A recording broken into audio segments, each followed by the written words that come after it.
कल तक मैं आपसे जो बात कर रहा था वो अष्टांग हृदयम का एक हिस्सा था, जिसमें आबो हवा, तासीर, रहने वाला स्थान, उसका महत्व, वहां की मिट्टी, उसका महत्व वगैरह वगैरह। अब मैं सीधे आपके शरीर पर आ रहा हूं। भागवत जी मनुष्य शरीर के बारे में ये कहते हैं कि ये मनुष्य का शरीर सबसे महत्वपूर्ण है और बहुत प्रयासों के बाद मिलता है। ये आपने कई बार सुना होगा। आपके पूर्व जन्म के बहुत सत्कर्म हो तो आपको मनुष्य शरीर मिलता है। और भागवत जी ने एक जगह कहा है कि आप ही हैं जो मोक्ष धारण कर सकते हैं। ऐसा कहा जाता है इस देश में कि जानवरों में, पशु पक्षियों में और कीड़े मकोड़ों में मोक्ष की स्थिति नहीं आती। मनुष्य योनि ही है जिसमें आप मोक्ष को प्राप्त कर सकते हैं।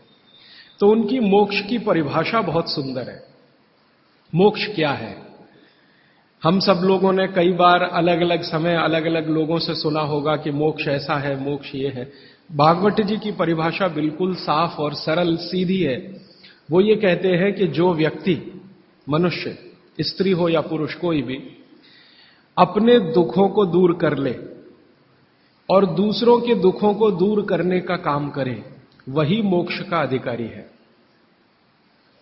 जो व्यक्ति, मनुष्य, अपने दुखों को दूर करे और दूसरों के दुखों को दूर करने का सतत प्रयास करे, उसमें सफलता मिले न मिले, सफलता की बात नहीं कहते वो ये कहते हैं कि प्रयास करे, ईमानदारी से प्रयास करे, तो उसको मोक्ष होता है। माने इस परिभाषा को अगर आप थोड़ा व्यापक करें, दुखों से मतलब क्या, तो भागवत जी कहते हैं कि 3 तरह के दुख सारी दुनिया में हैं। मनुष्य को भी है, हर एक को है। एक तो दैहिक दुख, शरीर का दुख, दैहिक दुख।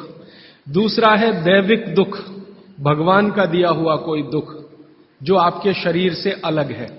भगवान ने आपको कोई दुख दे दिया, अचानक से आप गरीब हो गए, या अचानक से आपके घर में कोई दुर्घटना हो गई, आग लग गई, धरती कंप आ गया, भूकंप आ गया, आपका घर टूट गया, सब कुछ तहस नहस हो गया, सुनामी आ गया, ये दैविक दुख। और तीसरा और आखिरी दुख है भौतिक दुख। भौतिक दुख में सबसे ज्यादा यही है, गरीबी, बेरोजगारी, भूखमरी।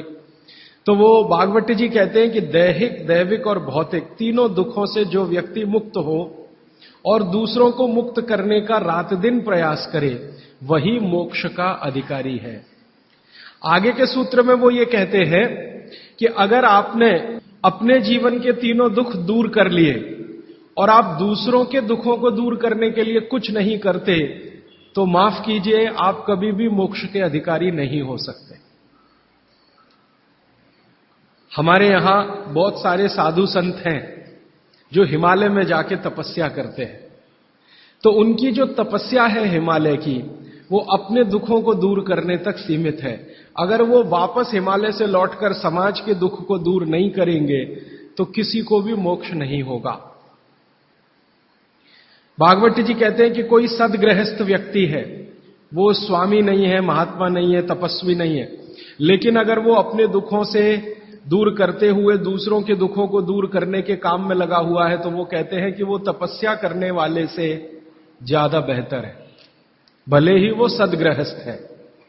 और वो ये कहते हैं कि ज्यादा समय, भागवत जी मानते हैं कि सदगृहस्थ ही है जो दूसरों के दुखों को दूर करने में ज्यादा मदद कर सकते हैं, क्योंकि उन दुखों का अनुभव उन्हें है, जिसका दुख वो दूर करने का कोशिश करें। इसका मतलब यह है कि भागवत जी की परिभाषा में गृहस्थी होना, माने सदगृहस्थ होना, ज्यादा बड़ी बात है। वो साधु संतों के बारे में कहते हैं कि ये सिर्फ अपने दुखों के दूर करने के चक्कर में लगे हुए हैं, भगवान से इनकी जो वार्तालाप है या संवाद है वो अपने तक सीमित है, समाज के लिए सिर्फ प्रार्थना करके बंद कर देते हैं, आगे नहीं बढ़ते।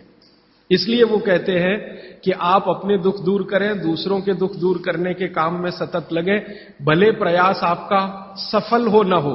सफलता की बात वो नहीं कहते, वो ये कहते हैं कि सफलता असफलता वो सब ईश्वर के हाथ में है, आपके हाथ में नहीं है। आप अगर प्रयास कर रहे हैं तो पक्का मानिए कि आपकी मोक्ष में जाने की तैयारी है। ये है उनका सूत्र। यहां से उनकी एक दूसरी यात्रा शुरू होती है और इस यात्रा में वो ये कहते हैं कि सबसे बड़ा दुख है दैहिक दुख, शरीर का दुख, दूसरा है दैविक दुख भगवान का, और तीसरा है भौतिक दुख। तो आपसे भौतिक दुख की बात करना मैं समझता हूं कोई जरूरी नहीं है, क्योंकि आप जिस वर्ग से आते हैं आपको भौतिक दुख तो मैं मानता हूं नहीं ही है, तो उस पर समय खराब करने से ज्यादा फायदा नहीं। आपसे जो सबसे ज्यादा मैं बात करूंगा, जिसकी जरूरत भी है आपको, वो दैहिक दुख के बारे में बात करूंगा। आपका शरीर का दुख दूर कैसे करें? तो भागवत जी का सूत्र है, वो ये कहते हैं कि शरीर दुख दूर करने के लिए सबसे महत्वपूर्ण है आपका पेट। ये जो पेट है, शरीर का मध्य भाग, वो ये कहते हैं कि शरीर का दुख दूर करने में सबसे बड़ी भूमिका इसकी है। अगर शरीर का पेट और बाकी अंगों के बारे में प्रतिशत के हिसाब से तुलना करें तो 90% दुख पेट से है, 10% दुख है जो पेट के बाहर से है। पेट के बाहर से माने घुटनों से हो सकता है, एड़ियों से हो सकता है, जंघाओं से हो सकता है, या हृदय स्थान से हो सकता है, मस्तिष्क से हो सकता है। इसको आज की भाषा में अगर मैं कहूं, 90% बीमारियां हमारे जीवन की पेट से जुड़ी हुई हैं। 90%। 10% बीमारियां हैं जो पेट के बाहर की हैं। उन 10% में हार्ट अटैक आ गया, उन 10% में पैरालिसिस आ गया, उन 10% में अर्धांग वायु, पैरालिसिस का ही दूसरा नाम है, वो आ गया, एपिलेप्सी आ गई, वगैरह वगैरह, मस्तिष्क की ढेरों बीमारियां 10% में ही है। बाकी इस बात को फिर ध्यान दीजिए। पहली बात जो मैंने आपको पहले दिन कही थी कि जिंदगी की बीमारियों में 85% ऐसी हैं जिनको आप खुद ठीक कर सकते हैं, मात्र 15% हैं जिनमें विशेषज्ञ की जरूरत है। अब भागवत जी की दूसरी महत्व की बात हमेशा याद रखिए कि जितनी बीमारियां हैं उनमें 90% पेट से हैं, 10% पेट के बाहर से है। और उन 10% में एक्सीडेंट भी शामिल है, आपका ब्रेन हेमरेज भी शामिल है, पैरालिसिस भी शामिल है, हार्ट अटैक भी शामिल है, वगैरह वगैरह। बाकी सब पेट से है। तो भागवत जी कहते हैं कि पेट आपके जीवन का सबसे महत्वपूर्ण अंग है शरीर के लिए और आपको दुख से बचाने के लिए। तो वो कहते हैं कि सबसे ज्यादा ध्यान आपको आपके पेट का रखना है। तो पेट का ध्यान जिंदगी भर आप रखें, उसके लिए उन्होंने सूत्रों की एक श्रृंखला बनाई है। ये सूत्रों का पालन करें तो जीवन में पेट से होने वाला कोई दुख नहीं होगा, माने 90% बीमारियां नहीं होंगी। और ये 90% बीमारियों की संख्या अगर गिनूं तो 148 है। माने आज से मैं जो सूत्र बताने जा रहा हूं, इनका पालन अगर आप करेंगे तो आप अपने जीवन में 148 बीमारियों से हमेशा बचेंगे। और भागवत जी का यह कहना है कि बीमारियों से बचना बहुत महत्व का है बनिस्बत की बीमारियों का इलाज करना। वो अंग्रेजी में अक्सर आपने सुना है, prevention is better than cure. तो आप अगर बीमारियों से बच रहे हैं तो वो कहते हैं कि ये सबसे महत्व का है। तो आप उनको, आज के सूत्रों को थोड़ा ज्यादा ध्यान से सुने। वैसे तो आप सभी सूत्र ध्यान से सुन रहे हैं, लेकिन आज के जो सूत्र हैं वो जिंदगी का फंक्शनल हिस्सा है। आप जानते हैं कि कोई भी सिद्धांत होता है उसका एक हाइपोथेसिस होता है और उसका एक फंक्शनल पार्ट होता है। तो आज से जो शुरू हो रहा है वो फंक्शनल पार्ट है। इस फंक्शनल पार्ट में सबसे पहला सूत्र भागवत जी का, भागवत जी के लिए उनके 7000 सूत्र सभी महत्व के हैं, सभी महत्व के। उन 7000 में से मैंने कुछ चुनकर निकाले हैं जो मुझे लगता है 2007 के हिसाब से बहुत महत्व के हैं। हो सकता है 3500 साल पहले कोई सूत्र बहुत महत्व के हों और अब 2007 में हमारी जीवन शैली के हिसाब से वो उतने महत्व के ना हो, क्योंकि भागवत जी ने जिस जीवन शैली में रहते हुए वो सूत्र लिखे हैं वो ऋषि मुनियों की जीवन शैली है। आपकी जीवन शैली और ऋषि मुनियों की जीवन शैली में थोड़ा अंतर है। तो आपकी जीवन शैली के हिसाब से मैंने जो सूत्र निकाले और जिनको मैं महत्व का क्रम देता हूं, उसमें सबसे पहला सूत्र, संस्कृत में वो कहते हैं कि पेट जिंदगी भर आपका अच्छा रहे, दुरुस्त रहे। इसका मतलब यह है कि आप जो कुछ भी खा रहे हैं उसका ठीक से आप पाचन करते रहे। वो कई बार ये लिखते हैं अपने सूत्रों में कि खाना महत्व का नहीं है, खाने को पचाना महत्व का है। आपने खाने को खाया, ये इतना महत्व नहीं है, जिसको आपने खाया उसको पचाया, ये ज्यादा महत्व का है। क्योंकि भोजन पचेगा तो रस बनेगा, उसी रस में से मांस, मज्जा, रक्त, मल, मूत्र, वीर्य, मेद, ये सब बनेगा, अस्थियां बनेंगी, और वही आपके शरीर के लिए आगे जीवन में काम आएंगे। तो खाया वो महत्व का, उससे भी ज्यादा महत्व का खाया हुआ पचाया। तो वो कहते हैं कि पेट हमेशा दुरुस्त रहे, माने पाचन क्रिया आपकी हमेशा अच्छे से चलती रहे, इसके लिए पहला सूत्र उन्होंने लिखा भोजनांते विषम वारी। ये पहला सूत्र मेरे हिसाब से, उनके हिसाब से नहीं, मेरे हिसाब से पहला सूत्र भोजनांते विषम वारी। इसका सीधा सा अर्थ है भोजन के अंत में पानी पीना विष पीने के बराबर है। सूत्र ये है भोजन अंते, भोजनांते, आप जानते हैं संस्कृत में मिला के कहने की परंपरा है। भोजन अंते माने भोजन के अंत में, भोजनांते विषम वारी, विष समझते हैं आप जहर, जहर जैसा क्या है? पानी। भोजन के अंत में पानी जहर के जैसा है, विष के जैसा है, ये सूत्र है। अब इसको थोड़ा व्याख्यायित करता हूं ताकि समझ में आए। भोजन के अंत में पानी विष के जैसा है, ये बात वो कह रहे हैं। इसको समझना चाहिए कि क्या कह रहे हैं। सूत्र उतना ही है, समझने के लिए मैं आपको बहुत उदाहरण दूंगा ताकि आप जल्दी पता कर पाएं। भागवत जी ने एक सूत्र में यह कहा है कि हमारा जो शरीर है, इसका जो मुख्य स्थान पेट है, इसमें एक स्थान होता है पेट के अंदर, नाभि, लेफ्ट साइड में, नाभि से थोड़ा ऊपर जहां मेरा हाथ रखा हुआ है, इस स्थान को कहते हैं जठर। संस्कृत में कहते हैं जठर, हिंदी में कहते हैं आमाशय। जठर, आमाशय, अंग्रेजी में चाहे तो एपिगैस्ट्रिकम। तो ये जो जठर स्थान है, भागवत जी कहते हैं कि इसमें अग्नि प्रदीप्त होती है, उसी को कहते हैं जठराग्नि। जठर अग्नि, जठराग्नि। तो वो कहते हैं कि जो आपका जठर स्थान है, इसमें अग्नि प्रदीप्त होती है, और भोजन जो कुछ भी आप करते हैं वो पहले जठर में ही जाता है, आमाशय में इकट्ठा होता है, वहां अग्नि प्रदीप्त होती है। वो अग्नि भोजन का पाचन करती है। यह है महत्व की बात। अब अग्नि प्रदीप्त हुई, आपने भोजन किया, अग्नि प्रदीप्त हुई। और भागवत जी इसके लिए एक सुंदर श्लोक लिखा है, लंबा है लेकिन हिंदी में बताता हूं। वो ये कहते हैं कि खाते ही अग्नि प्रदीप्त होती है, ऐसे ही जैसे आप बिजली के स्विच को ऑन करते ही लाइट जलती है। ये ऑटोमेटिक है, अपने आप होती है। आपने रोटी का पहला टुकड़ा मुंह में डाला और जैसे ही टुकड़े को चबाना शुरू किया, लार बनना शुरू हुआ, तुरंत अग्नि प्रदीप्त हो जाती, पहले ही टुकड़े में। तो ये अग्नि प्रदीप्त हुई। अब आप जो भोजन कर रहे हैं, ये इस अग्नि के प्रभाव में पचेगा।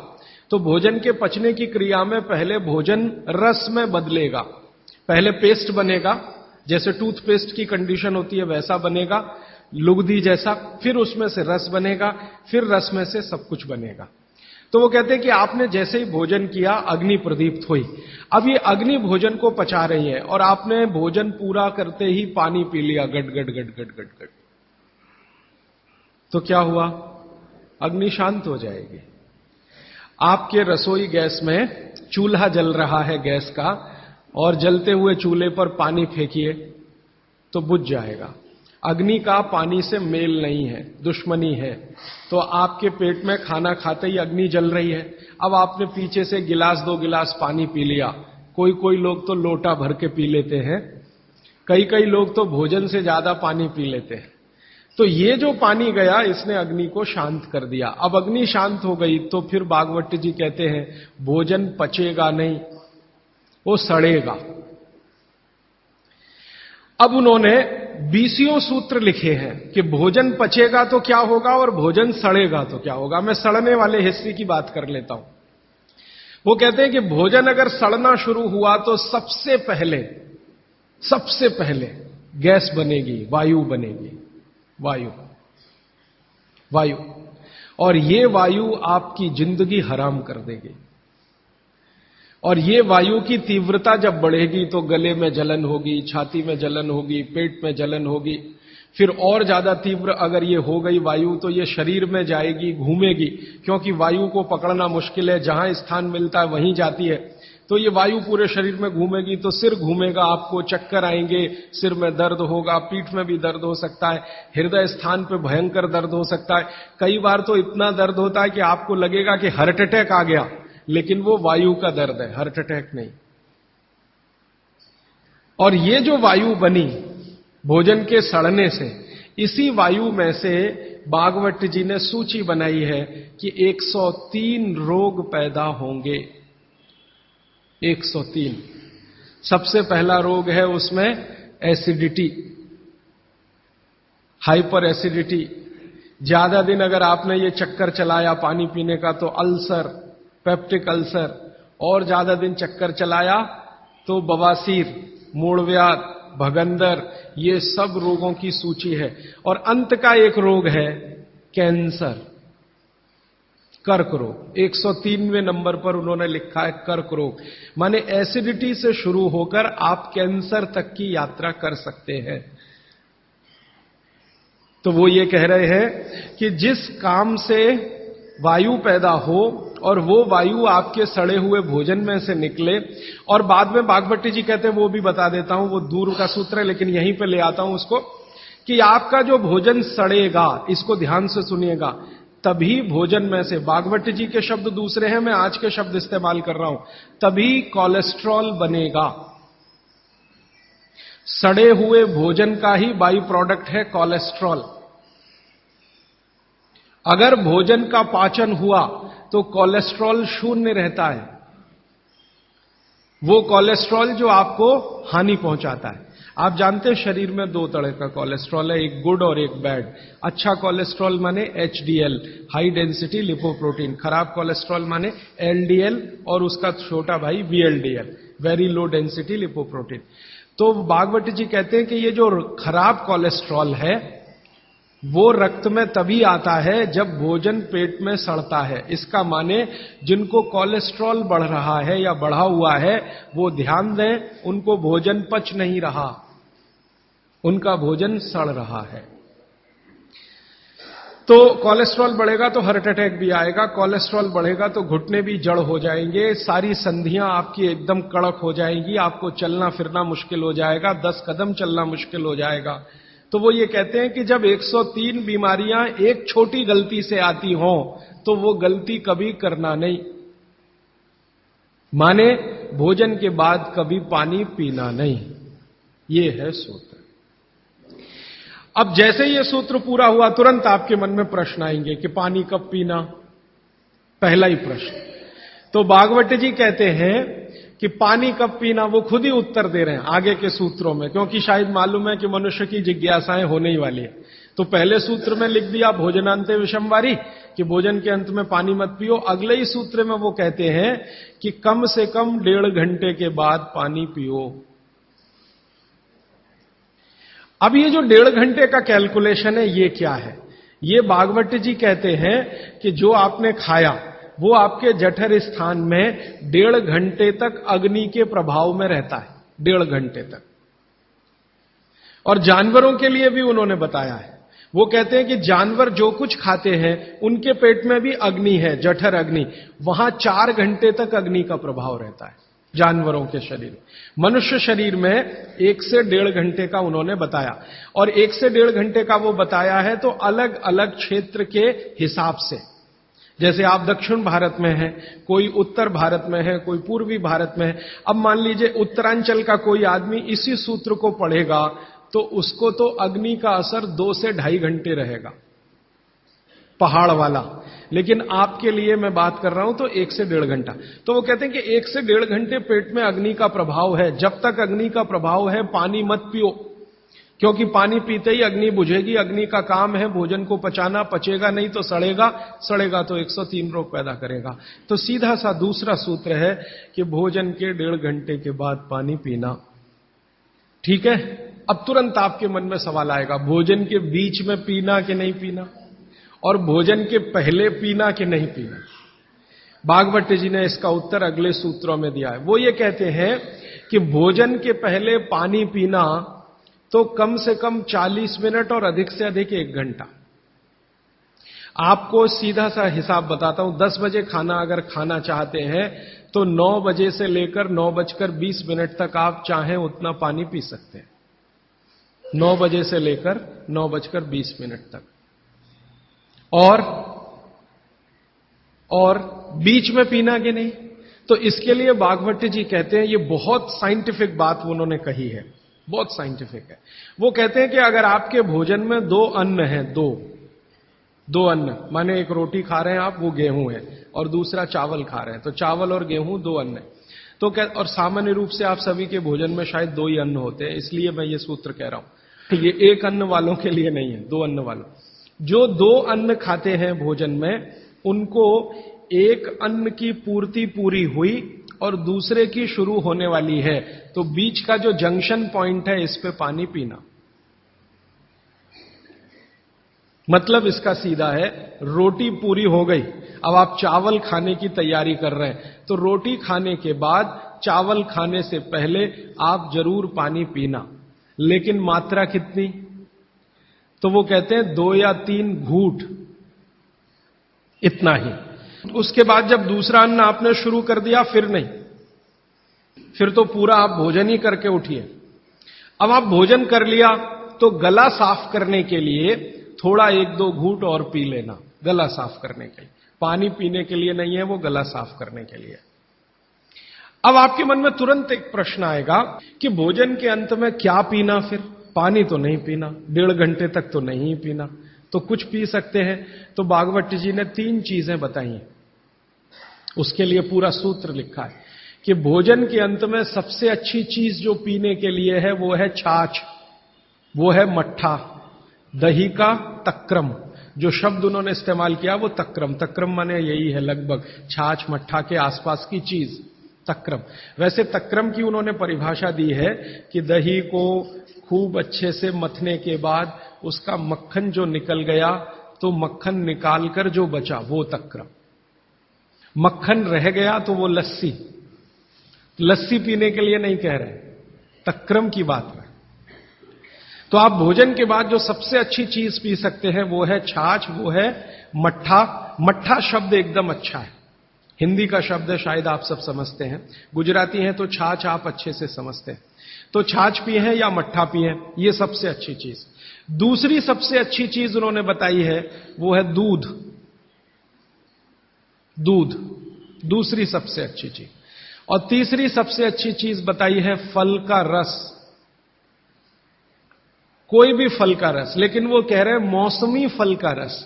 जिस मौसम में जो फल आता है उसका रस, माने मौसम के विरुद्ध के फल नहीं। आज का मौसम आम का नहीं है तो आम का रस अभी पिए तो नहीं चलेगा। आज का मौसम गन्ने के रस का है तो गन्ने का रस ही पिए। थोड़े दिन के बाद संतरे के रस का मौसम आ जाएगा तो संतरे के रस का। भागवत जी कहते हैं कि जो चीज प्रकृति ने जिस समय में प्रचुर मात्रा में उपलब्ध कराई हो उसका रस।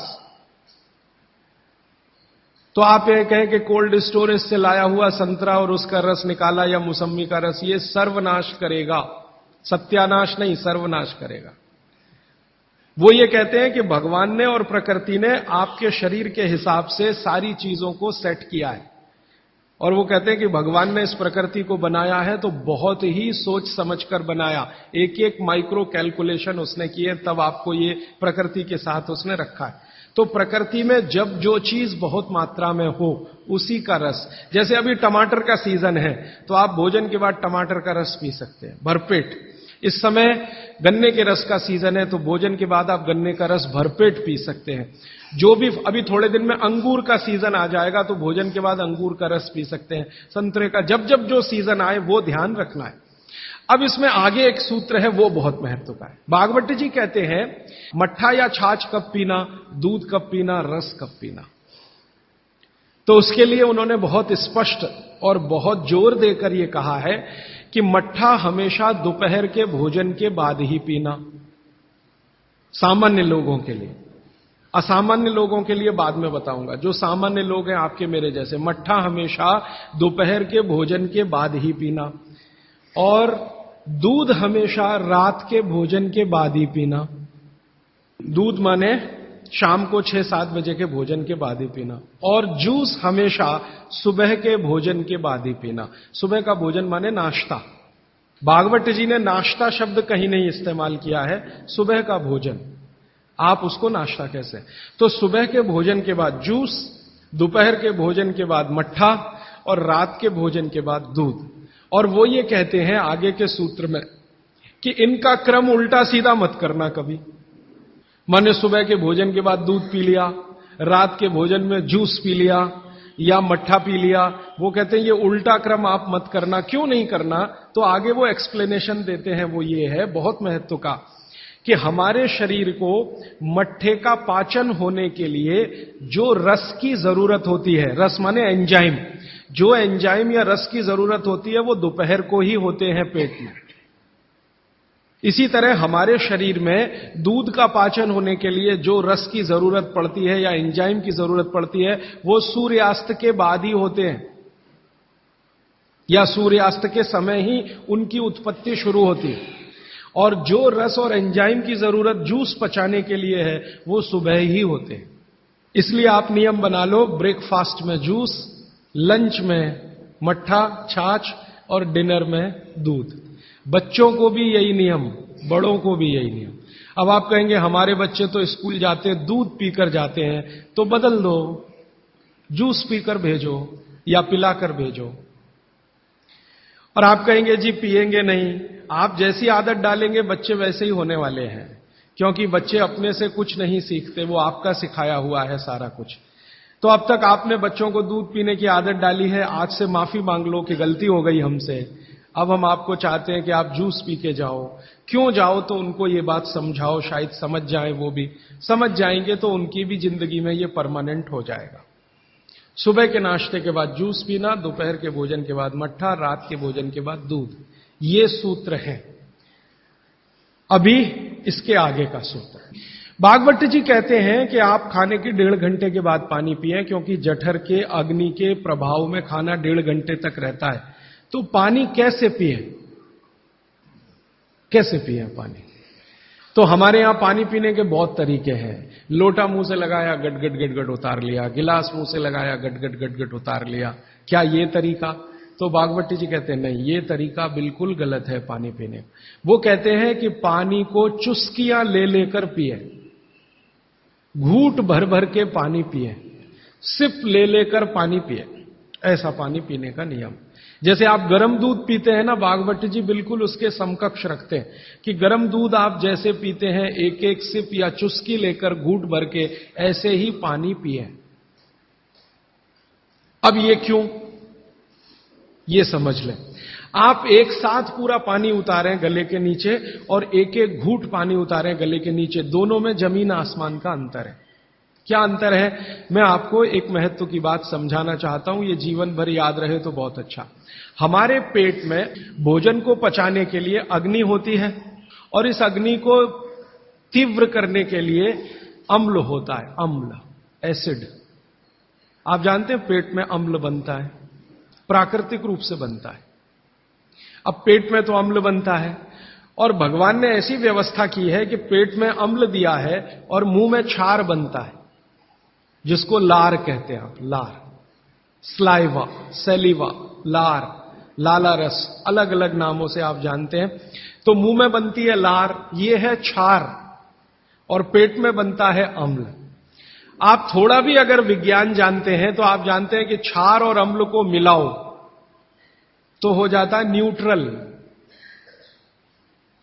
अम्ल और क्षार आपस में मिले तो न्यूट्रल होता है, माने सामान्य चीज बनती है, जिसको हम लोग कहते हैं लवण।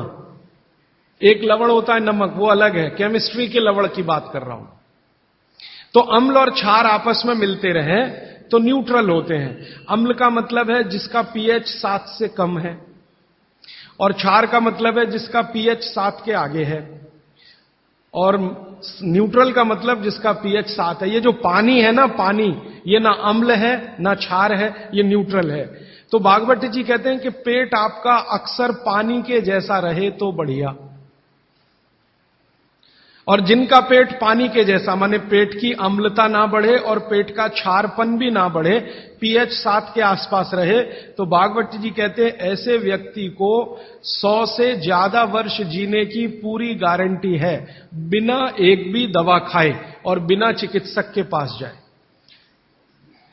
अब आपके पेट में अम्ल बन रहा है, मुंह में लार बन रही है, अगर पानी आप घूट घूट पीते हैं तो ये पानी के साथ लार मिलके अंदर जाती है, और पानी एक साथ गटगट गटगट पीते हैं तो कम लार पानी के साथ मिलकर जाएगी। ये लार बन रही है अंदर जाने के लिए, बाहर निकालने के लिए नहीं, क्योंकि अंदर पेट के अम्ल को शांत रखना है, इसके लिए क्षार है। तो वो ये कहते हैं कि घूट घूट पिया पानी, अगर सिप सिप करके आपने पानी पिया तो ज्यादा लार अंदर जाएगी, तो अम्ल को शांत करने में मदद आएगी, इसलिए आपका पेट न्यूट्रल रहेगा और आपकी जिंदगी बिना किसी दवा और रोग के आराम से 100-150 साल हो जाएगी।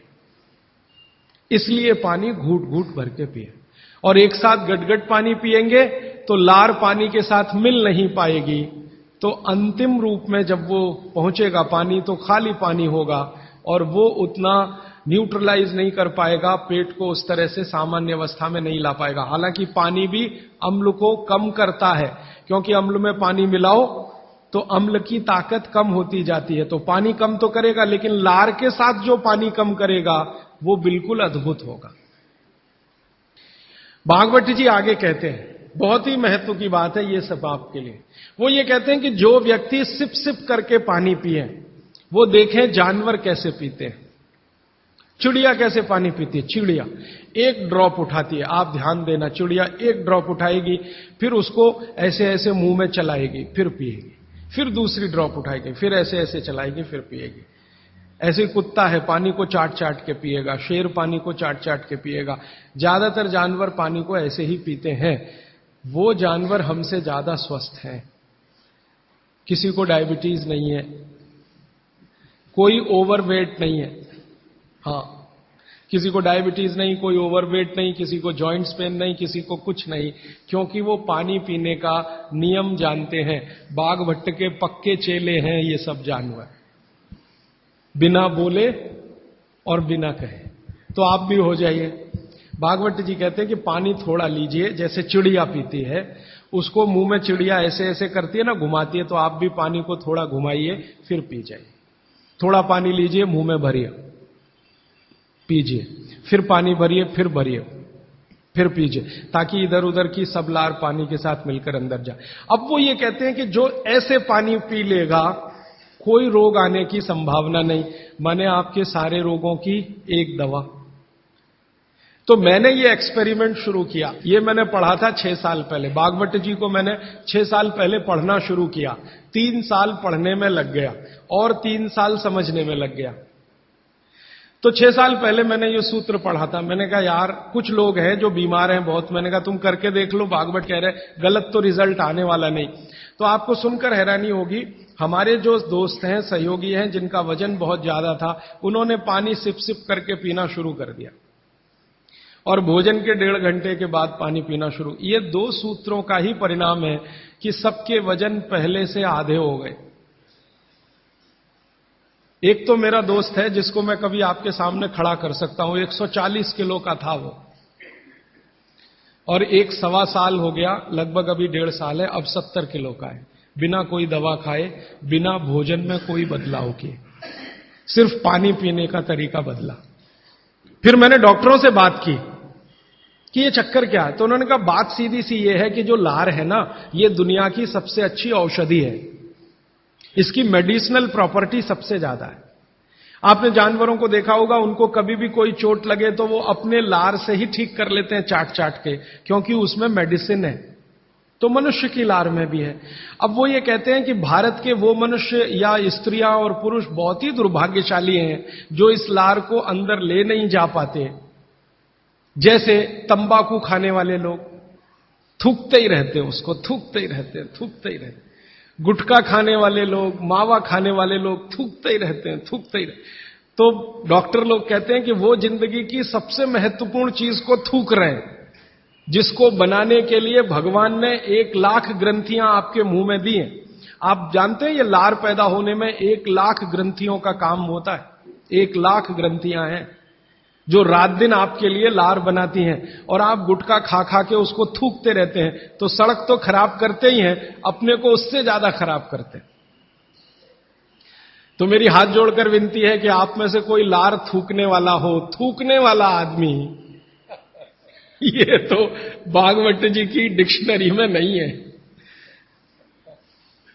वो कहते हैं कि एक ही कंडीशन में आप कुछ थूक सकते हैं, जब कफ बहुत बढ़ा हुआ हो, तभी, बस। उसके अलावा दूसरी कोई कंडीशन नहीं कि आप थूकें। तो यहां तो बिना कफ बढ़े हुए तंबाकू खा खा के, गुटखा खा खा के थूक रहे हैं, तो ये थूकना नुकसानदायक है।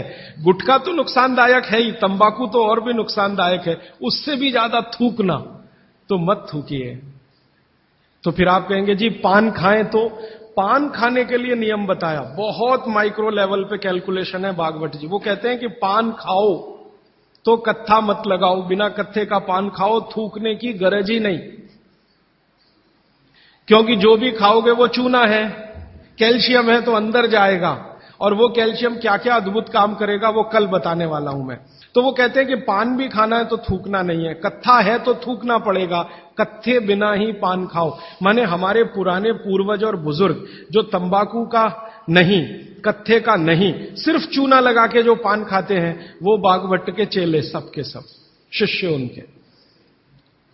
तो वो कहते हैं पान भी खाना तो थूकना नहीं है, जो मुंह में लार के साथ पान है वो अंदर ही जाए, क्योंकि पान और चूना दोनों ही मेडिसिन है। एक वातनाशक है और दूसरा पित्तनाशक है, और कफ का भी नाश करता है। पान तो पित्त और कफ दोनों का नाश करता है, और चूना वात का नाश करता है। तो वो कहते हैं कि पित्त और कफ का नाश कर दिया पान ने, चूने ने कर दिया वात का, तो वात पित्त कफ तीनों ही संतुलित हैं, तो पान खाके तो जिंदगी भर निरोगी रह सकते। ये है। तो आपको पानी पीना है घूट घूट भर के, ताकि ज्यादा लार अंदर जाए, और पानी को बच्चों की तरह से मुंह में घुमाइए, जैसे बच्चे अक्सर करते हैं ना, वो बहुत अच्छी क्रिया है।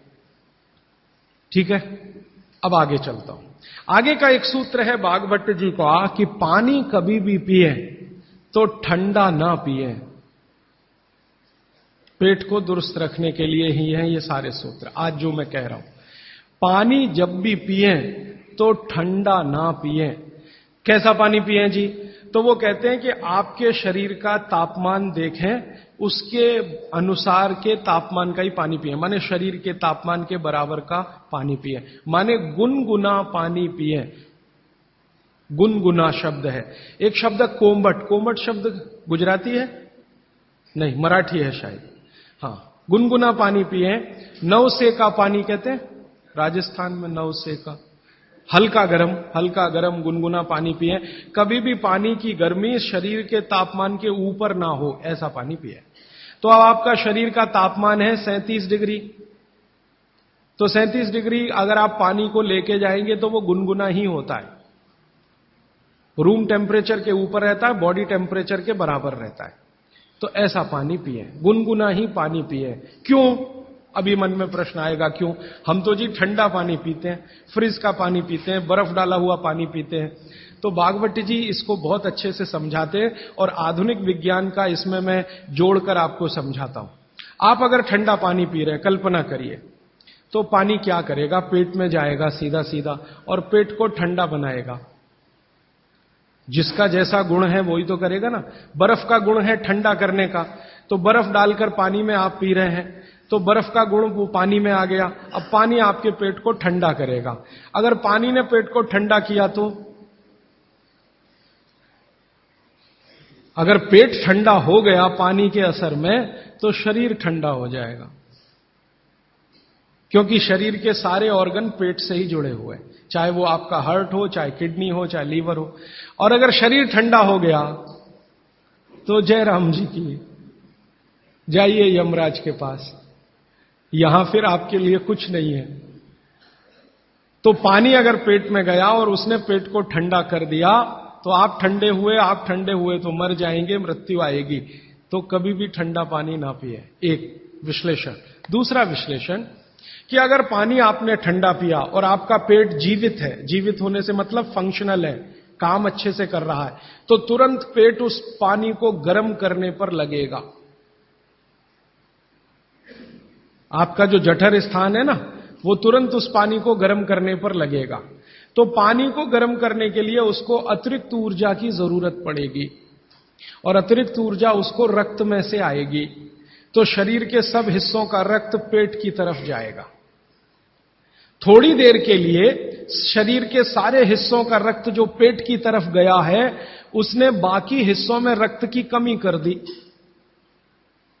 मान लीजिए हृदय का रक्त पेट में चला गया, ब्रेन का रक्त पेट में आ गया, क्योंकि ब्रेन का सबसे पहले आता है, क्योंकि ग्रेविटी का फोर्स है ना काम करता है, तो ब्रेन का सबसे पहले आता है, हृदय का उसके बाद आता है। दूसरे अंगों का रक्त सब पेट की तरफ गया, तो बाकी अंगों को रक्त की कमी आई। और ये कमी हर समय ऐसे ही आती रहे, आप ऐसे ही ठंडा पानी पीते रहे, ऐसे ही कमी आती रहे, पीते रहे, कमी आती रहे, तो एक दिन वो अंग काम करना बंद कर देंगे, क्योंकि उनको रक्त की सप्लाई कम हुई है। और वो अंगों ने काम करना बंद किया तो ब्रेन हेमरेज हो गया, वो अंगों ने काम करना बंद किया तो पैरालिसिस हो गया, वो अंगों ने काम करना बंद किया तो हार्ट अटैक हो गया। तो ये सारी बीमारियों को क्यों बुलाते हैं ठंडा पानी पी के? माने ठंडा पानी ना पिए। बागवट जी का मैंने मेरे जीवन में भी देखा। दुनिया में कुछ ऐसे लोग हैं जो एकदम चिल्ड वाटर पीते हैं। अमेरिका में, यूरोप में ज्यादा लोग चिल्ड वाटर पीते हैं। पानी को फ्रिज में रखते हैं और वो रखा रहता है 4-5 दिन, खूब ठंडा हो जाता है, फिर ऊपर से बर्फ डालते हैं, फिर पीते हैं। इतना ठंडा पानी पीते हैं। परिणाम क्या देखा है मैंने उन लोगों को देखा जो चिल्ड वाटर पीते हैं, वो सवेरे सवेरे अगर संडास घर में गए टॉयलेट में, तो 1-1 घंटे बाहर नहीं निकलते, कभी कभी तो 2-2 घंटे नहीं निकलते, बैठे ही रहते अंदर। उनको पूछो भाई क्या कर रहे थे 2 घंटे टॉयलेट रूम में? कहते हैं जी न्यूज़पेपर पढ़ रहे थे, मैगजीन पढ़ रहे थे। क्यों पढ़ रहे थे? टॉयलेट रूम तो न्यूज़पेपर के लिए बनाया नहीं है। तो कहते हैं टॉयलेट आती ही नहीं, माने स्टूल पास होता ही नहीं, संडास होती ही नहीं, उतरती नहीं, तो क्या करें? और वो बेचारे वहां बैठे बैठे कई बार इतने परेशान हो जाते हैं कि तरह तरह की आवाजें निकालते हैं, फिर भी नहीं आती। फिर वो गाना गाते हैं, मेरे सपनों की रानी कभी आएगी, वो आती नहीं है। और कभी कभी जब बहुत ज्यादा परेशान हो जाते हैं ना, तो एक गाना गाते हैं, एक बार आजा आजा आजा, वो तब भी नहीं आती। ये है समस्या। माने मैं कहना यह चाहता हूं कि जो लोग बहुत ठंडा पानी पिएंगे, उनको एक बीमारी है, वो है कॉन्स्टिपेशन, कब्जियत, कोष्ठबद्धता, बद्ध कोष्ठ होना। कॉन्स्टिपेशन का मतलब आपकी जो इंटेस्टाइन है ना, लार्ज इंटेस्टाइन, वो एकदम ऐसी संकुचित हो गई, ऐसे रहना चाहिए उसको, वो हो गई संकुचित। ये ठंडे पानी का असर है। तो अगर आपकी लार्ज इंटेस्टाइन ऐसी हो गई, तो आपकी जिंदगी भी ऐसी ही हो जाएगी। इसलिए कभी भी ठंडा पानी ना पिए। अब परसों एक बात मैंने कही थी कि फ्रिज का रखा कुछ ना खाएं, तो ये पानी भी उसी का हिस्सा है। फ्रिज का रखा हुआ पानी ना पिए, बर्फ डाला हुआ पानी ना पिए, आइसक्रीम कभी भी ना खाएं, क्योंकि वो भी ठंडी है। और मैं आपको एक विनम्रता पूर्वक कह देता हूं, वो बात वैसे आगे आएगी। बागवट जी कहते हैं कि 2 विरुद्ध चीजें एक साथ ना खाएं कभी भी, तो गर्म भोजन और ठंडी आइसक्रीम कभी ना खाएं। अक्सर मैं शादियों में, बारातों में जाता हूं, तो वहां मैंने देखा है कि भोजन गर्मा गर्म कराएंगे, अंत में आइसक्रीम जरूर खिलाएंगे। सर्वनाश, बुला बुला के हमारा सत्यानाश करते हैं। इनविटेशन देकर बुलाएंगे, आओ हमारे यहां मेहमान बनकर, तो पहले गर्म खाना खाओ, पीछे से ठंडी आइसक्रीम खाओ, ना मरो तो जल्दी मर जाओ। ऐसा आजकल आतिथ्य इस देश में चल रहा है। पहले कहते थे अतिथि देवो भव, अभी अतिथि दुश्मन भव। तो ये जो ठंडे होने की बात है, ये यहीं पर मैंने आपको जोड़ दी है। वैसे ये कल भी आने वाली है, परसों, सॉरी। तो आपके जीवन में ये नियम बहुत ध्यान से पालन करें, सूत्र पालन करें कि पानी हमेशा घूट घूट पिए, ठंडा पानी कभी न पिए, भोजन के 1.5 घंटे के बाद पानी पिए। अभी चौथा सूत्र, आज का आखिरी सूत्र। भागवत जी कहते हैं कि सुबह का जीवन आपका जब शुरू होता है, दिन का जीवन आपका शुरू होता है, माने आप जब सोकर उठते हैं तभी से आपका दिन शुरू होता है, तो दिन की शुरुआत में सबसे पहले पानी पिए। दिन की शुरुआत में सबसे पहले पानी पिए, माने सुबह उठते ही पानी पिए, ये है मतलब कहने का। दिन की शुरुआत में सबसे पहले पानी पिए, माने सुबह उठते ही पानी पिए। आयुर्वेद के विभिन्न चिकित्सकों ने और वैद्यों ने इसको कहा ऊषा पान करें। ऊषा पान माने सुबह उठते ही पानी पीना, सबसे पहले पानी पीना, दांत धोए बिना पानी पीना, मुंह धोए बिना पानी पीना, कुल्ला किए बिना पानी पीना। अगर आप सुबह उठते ही बिना मुंह धोए पानी नहीं पी सकते तो रात को कुल्ला करके सोइए, दांत साफ करके सोइए, दंत मंजन करके सोइए, दातुन करके सोइए, उठते ही पानी पीजिए। क्यों? कारण पूछिए। कारण उसका यह है कि रात भर जब आप सो रहे थे तो शरीर की सारी क्रियाएं तो शिथिल हो जाती हैं, लेकिन ये लार बनने की क्रिया ज्यादा शिथिल नहीं होती, ये चालू रहती है। तो रात भर आपने लार बनाई है, मुंह में जगह जगह जमा है, वो अंदर जाना बहुत जरूरी है, क्योंकि वो बेशकीमती है। भागवत जी कहते हैं कि ब्रह्म मुहूर्त की जो लार होती है वो बाकी 24 घंटों में सबसे ज्यादा कीमती है। तो सुबह सुबह जो लार बन रही है ये अंदर जानी ही चाहिए, इसलिए बिना कुल्ला किए पानी पीने का नियम है। इसी को ऊषापान कहा जाता है। तो सुबह उठते ही पानी पिएं। कितना पिएं जी? तो उन्होंने 1 से 1.25 लीटर का कैलकुलेशन दिया वयस्कों के लिए। वयस्क माने 18 से 60 साल, 1 से 1.25 लीटर। और 18 से नीचे वाले जो लोग हैं उनके लिए 1.25 लीटर माने 750 ग्राम, और 60 के ऊपर वालों के लिए भी 750 ग्राम, 750 ग्राम। 750 ग्राम माने कम से कम 2 गिलास बुजुर्गों के लिए, 2 गिलास बच्चों के लिए, और 3 गिलास आपके उम्र के लोगों के लिए। कम से कम इतना पानी पिए। पीने का तरीका मैंने बता दिया, वो घूट घूट सिप सिप करके ही पीना है, मुंह में घुमा घुमा के पानी पीना है। भागवत जी ने ये जो कहा ना सुबह की लार बहुत कीमती होती है, मैंने इस पर थोड़े कुछ एक्सपेरिमेंट किए पिछले एक आध साल। बहुत सारे कुछ पेशेंट ऐसे हैं जिनको डायबिटीज है, और डायबिटीज की कंडीशन में आप जानते हैं कि कोई घाव हो जाए, घाव तो जल्दी भरता नहीं। तो मेरे पास ऐसे कुछ 8-10 पेशेंट हैं जिनको ऐसी ही कंडीशन है। डायबिटीज होने के कारण शरीर में फुंसी हो गई, फोड़ा हो गया, घाव बढ़ गया, वो भरता नहीं। मैंने उनको दवाएं बंद किया होम्योपैथी का। फिर मैंने कहा भैया, भागवत जी ने कहा कि सुबह की लार बहुत कीमती है, तुम ऐसा करो सुबह उठते ही जो लार है ना उसको लगाओ तुम्हारे घाव पे, और आप देखेंगे चमत्कार। 15 से 20 दिन में घाव भरना शुरू, 3 महीने में बिल्कुल बराबर। एक तो मेरे पास गैंग्रीन का पेशेंट है, गैंग्रीन हुआ, डॉक्टर कहता था पैर काटना ही पड़ेगा इसका, कुछ होता नहीं अभी और कोई। उसने बेचारे ने साल भर लार लगा लगा के ही अपना ठीक कर लिया। तब मेरे समझ में आया कि जानवर हमसे ज्यादा होशियार, चोट लगते ही वो चाटना शुरू कर देते। फिर मैंने एक और एक्सपेरिमेंट किया। मेरे पास कुछ छोटे बच्चे हैं जिनको चश्मे हैं आंखों पर। अब उनके मां बाप बहुत परेशान है कि ये चश्मा कैसे उतरे, मोटे मोटे चश्मे हैं छोटे बच्चों। तो मैंने उनको भी सिखा दिया, देखो सवेरे सवेरे सोकर उठो और मुंह का थूक आंख में लगाओ काजल की तरह से। तो बच्चों ने चालू कर दिया। बच्चे बहुत भोले होते हैं, सीधे होते हैं, कोई भी बात अगर समझ में आए तो करते। अब आपको हैरानी होगी कि चश्मे उतर गए सिर्फ ये लार लगाने से। आप भी करके देख लीजिए जिनको भी चश्मे। बस अंतर इतना है कि बच्चों को जल्दी उतरे, आपको थोड़ा देर में उतरेंगे लेकिन उतर जाएंगे। उम्र ज्यादा बढ़ेगी तो थोड़ा दिन करना पड़ेगा, कम उम्र में बहुत जल्दी उतर जाए। आंखों की रोशनी बढ़ानी है तो मुंह की लार सुबह सुबह की आंखों में लगाइए काजल की तरह से। और एक बताता हूं, एक बीमारी आती है जिसको हम कहते हैं कंजक्टिवाइटिस, आंखों की बीमारी है। अक्सर उसमें आंखें लाल हो जाती हैं, आंखों में बहुत जलन होती है, जैसे खून उतर आया हो आंखों में, वो कंडीशन हो जाती है। कोई भी आयुर्वेद की दवा आप खाएंगे 3 से 4 दिन में ही बीमारी ठीक होती है। लेकिन अब की बार अगर ये बीमारी आए तो आप ये करना, सुबह सुबह उठते ही मुंह की लार लगाना, 24 घंटे के बाद आपको पता ही नहीं चलेगा बीमारी कहां गई। 24 घंटे में ही ठीक होता है कंजक्टिवाइटिस।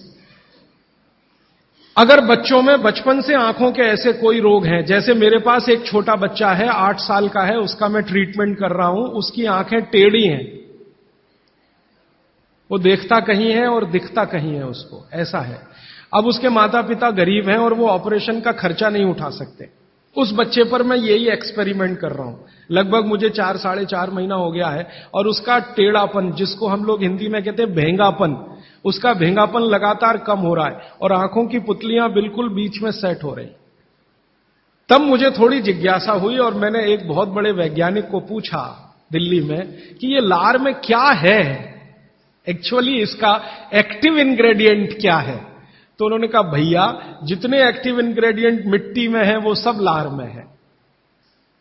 तो मैंने आपको बताया मिट्टी में 18 एक्टिव इंग्रेडिएंट्स हैं, लार में वो सब के सब हैं।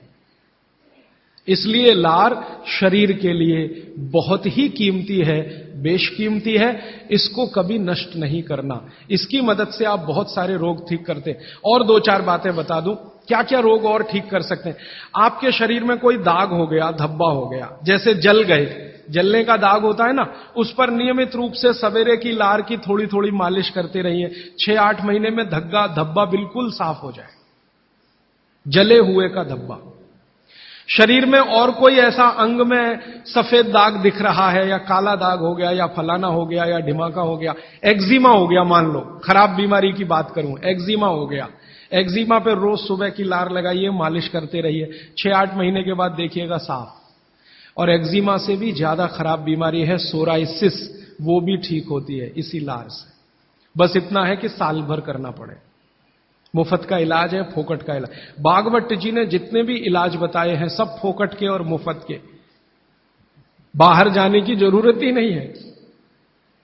तो आप स्किन डिसीज में इसका एक्सपेरिमेंट करिए, आंखों की बीमारियों में इसका एक्सपेरिमेंट करिए, घाव हो जाए कहीं शरीर में उस पर एक्सपेरिमेंट करिए, फोड़े फिंसियों पर इसका एक्सपेरिमेंट करिए। मैंने ये चारों एक्सपेरिमेंट किए, बहुत अच्छे रिजल्ट हैं। आप भी करिए, रिजल्ट आपको भी मिलेंगे। बस इतना ही है कि आप दूसरों को भी बताते जाइए। तो आपने अपना दुख तो कम कर लिया, आप दूसरों का भी कम कराइए ना, तभी मोक्ष जाएंगे। तो मैंने आज आपको 4 सूत्र बताए, उनको फिर से रिपीट करता हूं। सूत्र बताना, ये 4 रिपीट करके खत्म, फिर प्रश्न। पहला सूत्र मैंने बताया था, भोजनांते विषमवारी, भोजन के अंत में पानी ना पिए, लगभग 1.5 घंटे के बाद पानी पिए। दूसरा सूत्र मैंने बताया था, पानी हमेशा घूट घूट भर के पिए, सिप सिप करके पानी पिए। तीसरा सूत्र बताया था कि ठंडा पानी कभी ना पिए, हमेशा गुनगुना पानी पिए। और चौथा सूत्र बताया था कि आप सवेरे उठते ही सबसे पहले पानी पिए। ये चारों सूत्र भागवत जी ने कहा है पेट को दुरुस्त रखने के लिए सबसे आवश्यक है। माने जिंदगी भर आपका पेट और आपकी जठर अग्नि काम करती रहे, इसके लिए सबसे आवश्यक है। ठीक है, अब आपके प्रश्नों के लिए आधा घंटे का समय। हाजी भाई, आपने कहा कि उषापान करना चाहिए, उषापान भी गुनगुना पानी होना चाहिए या कैसा? देखिए उषापान, दूसरी बात, पान जो कहा आपने खाने के लिए, तो पान के साथ क्या क्या लेना चाहिए? हाँ, बहुत अच्छा सवाल। मैं दूसरे प्रश्न का पहले उत्तर दे दूं, पान के साथ क्या क्या लेना चाहिए। भागवत जी ने पान खाने के लिए बताया है कि एक तो पान जो खाएं वो ऐसा पान हो जिसका स्वाद कसैला हो। कसैला, कसैला स्वाद माने देशी पान, सीधी सी बात है। विलायती पान मत खाइए, देशी पान खाइए। तो स्वाद जितना कसैला होगा, पान उतना अच्छा होगा। और भागवत जी ने एक बहुत गहरी बात कही है, जिसको मैं 2-3 दिन बाद वैसे एक्सप्लेन करने वाला हूं, कि जो चीज का रंग जितना ज्यादा गहरा हो, जो प्रकृति की पैदा की गई वस्तु का रंग जितना ज्यादा गहरा हो, वो उतनी ही बड़ी औषधि है। जैसे देशी पान ज्यादा गहरा हरे रंग का होता है और विलायती पान हल्के हरे रंग का होता है। तो भागवती जी कहते हैं हल्के रंग की चीजें मत खाइए, गहरे रंग की चीजें खाइए। तो गहरे रंग वाला पान खाइए, गहरे रंग की जो भी चीजें हैं भरपेट खाइए। जैसे बैंगन है गहरे रंग का, जामुन है गहरे रंग का, टमाटर है गहरे रंग का। ये सब एंटी कैंसरस है, एंटी डायबिटिक है, एंटी कैंसरस है, एंटी अस्थमेटिक है। इनकी क्वालिटीज आज की विज्ञान ने भी प्रूव किया है। आज का विज्ञान ये कहता है कि जो भी रंग है किसी भी वस्तु में, वो भगवान का दिया हुआ कोई ना कोई ऐसा रस और एंजाइम है जो आपको गंभीर बीमारियों से बचाता है। तो वो कहते हैं गहरे रंग का पान खाइए, माने कसैला उसमें ही स्वाद होगा, तो गहरा पान खाइए। उसमें क्या मिलाएं? उसमें सबसे ज्यादा चूना। तो कितना चूना मिलाएं? तो कहते हैं कि एक पान में 1 ग्राम से ज्यादा चूना नहीं मिलाइए कभी भी। 1 ग्राम 1 ग्राम आप समझते हैं इतना होता है। चने का दाना होता है ना, आधा तोड़ो और उसका आधा कर लो, इतना 1 ग्राम होता है। चने का दाना आधा तोड़ो तो 2 हिस्से हुए, ये 2 हिस्से के 4 कर दो और वो 1 हिस्सा जो है वो 1 ग्राम। तो उतना आप चूना लगाइए उस पर। फिर चूने के साथ क्या खाएं आप, उसमें सौंफ खाएं। सौंफ का नियम उन्होंने बताया, सौंफ खाएं। दूसरा कहते हैं कि इसमें थोड़ी अजवाइन डालें, अजवाइन 2-4 दाने, ज्यादा नहीं। और वो कहते हैं लवंग डालें, लवंग माने लौंग। और कहते हैं बड़ी इलायची। और वो कहते हैं कि गुलाब के फूल का रस, मतलब गुलकंद जिसको आप कहते हैं। ये चीजें उन्होंने बोली हैं पान में नियमित रूप से खाने के लिए। अब इसमें उन्होंने जो बोली नहीं है वो बात ध्यान रखिए। सुपारी कहीं नहीं कहा, कत्था कहीं नहीं कहा, तो मैंने सुपारी और कत्था छोड़कर ही पान खाएं। ठीक है, तो पान में क्या खाएं। दूसरा इन्होंने जो आपने पूछा कि सुबह का जो ऊषा पान का पानी है वो भी गुनगुना होना चाहिए। बागभट्टी जी कहते हैं जरूर गुनगुना होना चाहिए, जरूर गुनगुना। वो एक ही कंडीशन में कहते हैं कि अगर आप तांबे के बर्तन का रखा हुआ पानी सुबह पी रहे हैं तो उसको गुनगुना करने की जरूरत नहीं है, बाकी सभी पानी को गुनगुना करके ही पीना चाहिए। क्यों? ये जो तांबे के बर्तन में रखा हुआ पानी है उसमें वही क्वालिटी है जो गुनगुने पानी में है, इसलिए ताम्र पात्र के पानी को सुबह गर्म करने की जरूरत नहीं। रात में आपने भर के रखा, सुबह उठकर पी लिया। बाकी कोई भी पानी स्टील के बर्तन वाला है तो गुनगुना करिए, आप मिट्टी के घड़े का पानी है तो गुनगुना करिए। और आपके पास क्या होता है पानी भरने के लिए? और तीसरा कोई, एल्यूमिनियम में तो पानी कभी मत रखिए, प्लास्टिक में पानी कभी मत रखिए। स्टील वेसल्स में है तो गुनगुना करके ही पीजिए। स्टील वेसल माने स्टेनलेस स्टील के वेसल में पानी है तो गुनगुना ही पीजिए, मिट्टी के बर्तन का पानी है तो गुनगुना ही पीजिए। ताम्र पात्र एक उन्होंने कहा कि जिसके पानी को गर्म करने की जरूरत नहीं, सीधे पी सकते हैं। आप बोलेंगे जी क्या रोज दिन भर ताम्र पात्र का पानी पी सकते हैं? तो जरूर पी सकते हैं, 3 महीने, इसके आगे नहीं। ये आप जरा सोचिए ध्यान से। वो ये कहते हैं 3 महीने आप पी सकते हैं लगातार ताम्र पात्र का पानी, फिर बीच में 15-20 दिन का ब्रेक दे दीजिए, फिर 3 महीने पी सकते हैं, फिर 15-20 दिन का ब्रेक दे दीजिए, फिर 3 महीने पी सकते हैं। ये ब्रेक दे देकर पी सकते हैं। लगातार पिएंगे तो तांबे की अधिकता से होने वाली जो बीमारियां हैं वो हो जाएंगी। हां, सुबह तो लगातार पी सकते हैं, सुबह की तो कोई बात नहीं, ये पूरे दिन की बात हो रही है। कोई लोग ऐसे हैं कि पूरे दिन ही तांबे के बर्तन का पानी पीते हैं, तो बागभट्टी जी ये कहते हैं कि 3 महीने लगातार पीजिए पूरे दिन, फिर उसके बाद 15-20 दिन ब्रेक दे दीजिए, 15-20 दिन को दूसरा पानी पी, फिर आप वापस 3 महीने कर सकते हैं, फिर ब्रेक दे दीजिए, फिर तो 24 घंटे वाले जो लोग हैं ताम्र पात्र का पानी पीने वाले, उनके लिए ये नियम है। सुबह का तो ताम्र पात्र का ही सबसे अच्छा है जी। भोजन के बाद जो रस और मट्ठा पीने के लिए बताए थे आप, तो क्या ये आम्रदायी को शांति करेगी? हाँ, बहुत अच्छा सवाल है, बहुत अच्छा सवाल। देखिए, इस सवाल को मैं और थोड़ा विकसित करूं, मैं इंतजार कर रहा था कोई पूछे तो मैं बताऊं। यह सवाल कुछ इस तरह का है कि मट्ठा है ना, उसमें पानी ही है, आप जानते हैं, शायद उसमें 90% तक पानी है, दही तो सिर्फ 10% होता है। और जूस पी रहे हैं उसमें भी पानी ही है, और दूध पी रहे हैं उसमें भी पानी है। अब बागभट्टी जी एक तरफ तो कह रहे हैं कि खाने के बाद पानी मत पियो, और दूसरी तरफ कह रहे हैं मट्ठा जरूर पियो, दूध जरूर पियो और फल का रस पियो, तो उसमें तो पानी ही है। तो क्या वो पानी जठर अग्नि को शांत नहीं करेगा? प्रश्न ये है। ये पूरा नहीं पूछ पाए, मैंने पूरा कर दिया। तो क्या वो पानी जठर अग्नि को शांत नहीं करेगा? इसका बहुत ही सुंदर एक्सप्लेनेशन बागभट्टी जी करते हैं। वो ये कहते हैं कि पानी का जो गुण है वो अपना कुछ नहीं, ये बात ध्यान से समझिए, पानी का जो गुण है वो अपना कुछ नहीं है। पानी को जिस पात्र में रखा है या जिसमें मिलाया है उसी का गुण वो धारण करता है।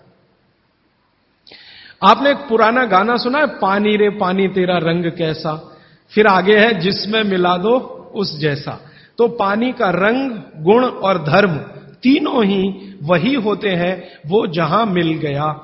तो आपने पानी को मिलाया दही में, तो अब वो पानी का गुण नहीं है, अब वो दही का गुण धारण करेगा। पानी को आपने मिलाया जूस में, माने फल में, तो फल के जो गुण हैं वो पानी में आ जाएंगे। और पानी है दूध में, तो दूध के सारे गुण वो धारण कर लेगा।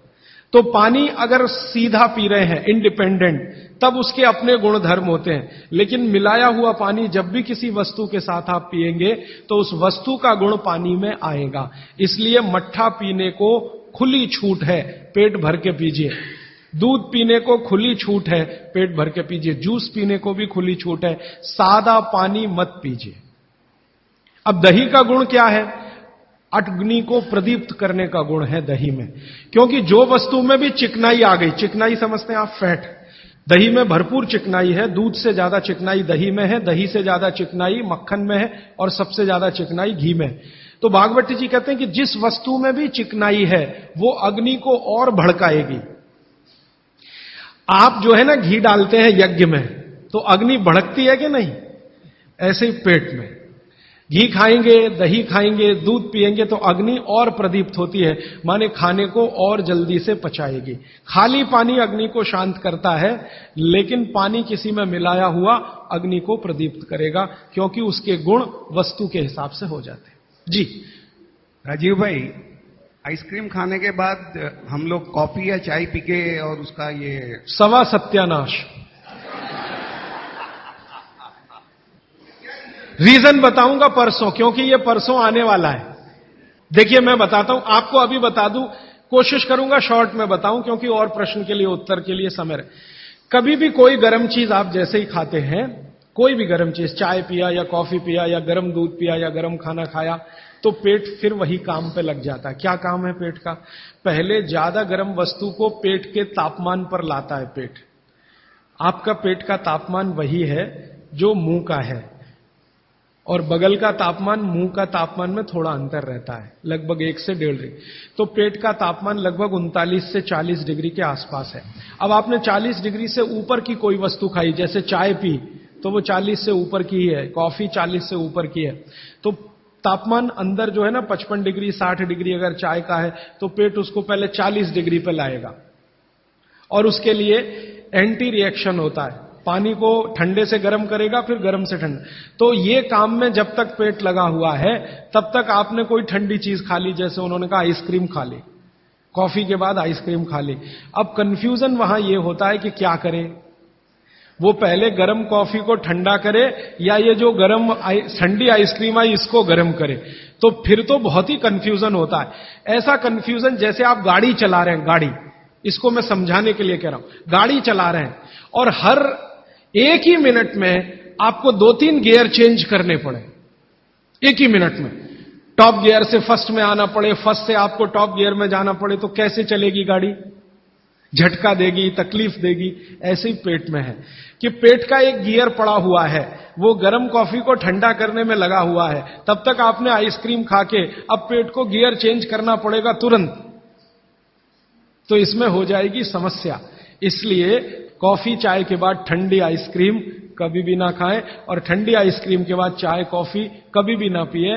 गरम भोजन के साथ कभी भी आइसक्रीम और बर्फ आदि ना खाएं, और बर्फ आदि के साथ गर्म भोजन ना करें।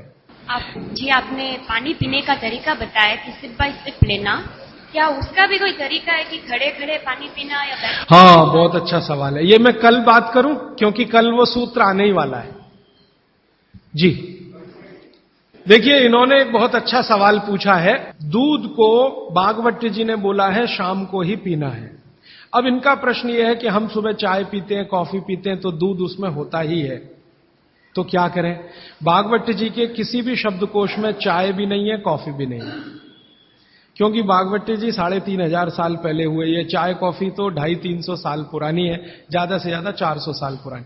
तो चाय कॉफी के बारे में उनका पूरा शास्त्र मौन है, माने कहीं एक भी सूत्र ऐसा नहीं है जहां चाय और कॉफी का जिक्र आता है। हां, काढ़े का जिक्र उन्होंने किया। काढ़ा आप समझते हैं, जो रोज आप यहां पी रहे, काढ़े का जिक्र उन्होंने किया है। वो ये कहते हैं कि जो काढ़ा आपके वात को कम करे, आपके पित्त को कम करे और कफ को कम करे, ऐसा कोई भी काढ़ा दूध के साथ मिलाकर सुबह पिया जा सकता है। कोई भी काढ़ा, जैसे आज आप काढ़ा पीने जा रहे हैं, वो अर्जुन की छाल का काढ़ा है। अर्जुन की छाल का काढ़ा आप जानते हैं, वात को सबसे तेजी से कम करने वाला है। शरीर की जो एसिडिटी होती है ना, रक्त की एसिडिटी, एक होती है पेट की एसिडिटी, उससे भी ज्यादा खराब है रक्त की एसिडिटी। खून की अम्लता ही है जो हार्ट अटैक लाती है। तो रक्त की एसिडिटी को कम करने की दुनिया में सबसे बड़ी ताकत अगर किसी चीज में भागवत जी ने बताई है तो वो अर्जुन की छाल है। तो आज आप काढ़ा पिएंगे अर्जुन की छाल का। और दुर्भाग्य से या सौभाग्य से ये कुछ ऐसा समय है, दिसंबर, जनवरी और नवंबर, ये वात का ही समय है। शरीर में वायु का प्रकोप ठंड के दिनों में ज्यादा होता है। उस समय अगर आप अर्जुन की छाल का काढ़ा दूध में बनाकर पिए तो आपके लिए औषधि है। जी नहीं, गरम गरम गरम, क्योंकि वो औषधि है, भोजन नहीं है। भोजन और औषधि में अंतर बताया। भोजन वो है जो 24 घंटे में आप नियमित रूप से आपके पेट की आवश्यकता के अनुसार खाएं और सालों साल खाते जाएं। औषधि वो है जो थोड़े समय के लिए, तात्कालिक प्रभाव के लिए आप पिएं। तो ये काढ़ा औषधि है। सुबह के अगर समय नवंबर, दिसंबर, जनवरी, ये 3 महीने हैं जो वात के महीने माने जाते हैं। फिर गर्मियों के महीने पित्त के महीने आ जाते हैं। फिर बारिश के महीने और उसके आगे थोड़ा महीना कफ का महीना आ जाता है। तो ये वात, पित्त, कफ के महीने भी होते हैं। जैसे शरीर है वैसे महीने। तो इस महीने के हिसाब से सुबह काढ़ा पी सकते हैं, वात को दूर करने वाली औषधियों का दूध मिलाकर। और गर्म काढ़ा सभी गर्म है, ठंडा काढ़ा कोई है नहीं इस देश में, बनता भी नहीं। तो आप सुबह दूध पीना ही चाहते हैं तो काढ़े के रूप में पीजिए। माने सुबह दूध पीना ही है ना, तो उसमें अर्जुन की छाल का पाउडर डाल के पीजिए। तो 2 फायदे होंगे।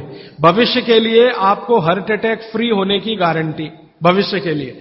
और अब तक आपने जो कचरा खा लिया है इसके निकल जाने की गारंटी। क्योंकि ये जो अर्जुन की छाल का पाउडर है रक्त को सबसे ज्यादा शुद्ध करता है। और कचरा रक्त में ही सबसे ज्यादा जमा होता है। जिसको कोलेस्ट्रॉल कहते हैं ना, वो कचरा ही है। तो अब तक आपके रक्त में जो कोलेस्ट्रॉल जमा है इसको निकालना है बाहर, तो अर्जुन की छाल इसमें सबसे ज्यादा उपयोगी है। और सौभाग्य की बात यह है कि 40 रुपए किलो मिलती है। क्या भाव है? 40 रुपए किलो, 20 रुपए किलो, 20 रुपए किलो अर्जुन की छाल मिलती है। और 150 रुपए किलो चाय मिलती है। और 1400 रुपए किलो कॉफी मिलती है। और 20 रुपए किलो अर्जुन की छाल मिलती है। तो कुछ तो होशियार बनिए, मारवाड़ी बनिए, कुछ तो अपने रक्त में लाइए, मारवाड़ का, राजस्थान का, गुजरात का। तो 20 रुपए किलो की अर्जुन की छाल नियमित रूप से आप पीजिए। मैं आपसे विनम्रता पूर्वक कह रहा हूं कि आप सब अपने घर में 3 महीने, ये जो नवंबर, दिसंबर, जनवरी, अभी तो दिसंबर पूरा तो निकल गया लेकिन जनवरी अभी बाकी है, तो 30 दिन आगे जनवरी के रोज सवेरे अर्जुन की छाल का पाउडर दूध में डालकर पीते रहिए। और अगले साल का याद रखिए, नवंबर, दिसंबर, जनवरी, तो ये 3 महीने अर्जुन की छाल पिया तो पूरे साल भर का कचरा निकालता है। और अगले सालों की guarantee, heart attack free. Quantity कितनी रहनी चाहिए? 1 गिलास दूध तो आधा चम्मच अर्जुन की छाल का पाउडर, आधा चम्मच माने टी स्पून। और इसमें अगर गुड़ मिलाएंगे तो बहुत अच्छा। गुड़ नहीं मिले तो एक गुड़ जैसी चीज आती है, काकवी। काकवी आप समझते हैं? गुड़ को बनने से पहले की स्टेज है, वो तरल गुड़ होता है, तरल गुड़, लिक्विड फॉर्म का गुड़, वो काकवी कहलाता है। तो या तो काकवी या तो गुड़, नहीं मिले तो खांड। खांड आप समझते हैं? और कुछ भी नहीं मिले तो बूरा, शक्कर नहीं, क्योंकि बागवती जी की सूची में कहीं शुगर नहीं है, क्योंकि शुगर बनती नहीं थी। 3500 साल पहले गुड़ बनता था, काकवी बनती थी, खांड बनती थी, बूरा बनता था। चीनी बनना 200-250 साल से शुरू हुआ है। जी, मिश्री बहुत अच्छा, बहुत अच्छा आपने कहा, मुझे भूल गया, मैं आपसे पहले ही कहना चाहता था। मिश्री, मिठाइयों में मिश्री सबसे ऊंचे स्थान पर है, गुड़ से भी ऊंची है मिश्री। तो मिश्री मिले शुद्ध तो वो डालिए आपके अर्जुन की छाल और दूध के काढ़े में, नहीं तो गुड़ डालिए, नहीं तो काकवी डालिए, नहीं तो खांड डालिए, अंत में कुछ नहीं मिलता तो बूरा डालिए। और बूरा वो वाला जो राजस्थान में बनता है, बिहार में बनता है, उत्तर प्रदेश में, यहां का नहीं, चीनी को पीस के बूरा, वो चीनी ही है, बूरा नहीं है। सोंठ है तो बहुत अच्छा है। सोंठ जो है, अर्जुन छाल सोंठ अगर मिला के उपयोग करें तो सर्वोत्तम वातनाशक काढ़ा होता है, सर्वोत्तम। अर्जुन, छाल और सोंठ दोनों का ही गुण है वात को खत्म करने का, तो वात के रोगी तो जरूर पिए इसको। और वात के रोग क्या क्या है आप जानते हैं, कल और परसों में और विस्तार से बताने वाला हूं, और किताबों में तो पूरी लिस्ट है, वात के रोग क्या, पित्त के क्या, कफ के क्या। ये घुटने का दर्द, कमर का दर्द, कंधे का दर्द, हार्ट अटैक, डायबिटीज, ये सब वात के रोग है। कहा जाता है कि दाल और दही साथ में नहीं लेना चाहिए, बहुत जन कहते हैं। तो हम दाल चावल खा लेते हैं और उसके बाद अगर खाने के बाद छाछ पी लेंगे तो क्या वो सही रहेगा? दाल चावल के साथ छाछ, दाल चावल खा लिया मैंने खाने में, उसके बाद खाने के बाद छाछ पीना चाहिए। देखिए तो इसमें सूत्र ऐसा है, मैं आगे बताऊंगा, ये थोड़ा आज के समय के हिसाब से बहुत जरूरी भी है। जैन अगर आप में से कोई है तो मेरी बात तुरंत समझ जाएंगे। द्विदल समझते हैं? एक दाल के जिसके द्विदल के साथ दही का निषेध है। भागवत जी ने भी कहा है, महावीर स्वामी ने भी कहा है, गौतम ऋषि ने भी कहा, सबने कहा द्विदल के साथ दही का निषेध है। तो अब इनका प्रश्न है कि हमने तो दाल चावल खाया, चावल तो ठीक है, दाल तो द्विदली है, अरहर की खाएं, मूंग की खाएं, मसूर की खाएं, तो द्विदल है। तो द्विदल के साथ दही कैसा? तो उसके लिए भागवत जी कहते हैं कि कभी भी द्विदल के साथ अगर दही खाएं तो अच्छा है ना खाएं, लेकिन खा रहे हैं तो दो बातों का ध्यान रखें कि दही की तासीर बदलें और उसकी तासीर को बदलकर जैसी दाल है वैसी तासीर करें, माने दही का प्रोटीन कंटेंट बढ़ाएं, वैसे तो है और ज्यादा बढ़े। तो इसके लिए बहुत सरल उपाय है आपके रसोई में। रसोई में 3 चीजें ऐसी हैं जो दही की तासीर को तुरंत बदलती हैं। एक तो है जीरा, दूसरा है सेंधा या काला नमक, सेंधा या काला, ये जो आज नमक आ रहा है इसकी बात नहीं कर रहा हूं मैं, आयोडीन युक्त नमक नहीं, सेंधा नमक या काला नमक। तीसरी है अजवाइन। तो मेरा ऐसा निवेदन है कि अगर आप ताक पी रहे हैं दाल चावल के साथ तो अजवाइन का, जीरे का बघार ले लें और थोड़ा सेंधा नमक डाल लें, फिर पी लें। अजवाइन जीरे का बघार लेकर, बघार लेना तो आप समझते हैं ना, बघार शब्द तो बघार ले लें अजवाइन जीरे का और थोड़ा सेंधा नमक, फिर ताक पिए, माने मज्जिगे पिए, माने मट्ठा पिए। अदरक की जगह सूंठ, दही में कभी भी अदरक उपयोग नहीं होता, सूंठ उपयोग होता है। अदरक और सूंठ में थोड़ा अंतर है, सूंठ तो अदरक से ही आता है लेकिन सूंठ का गुण अदरक से ज्यादा है।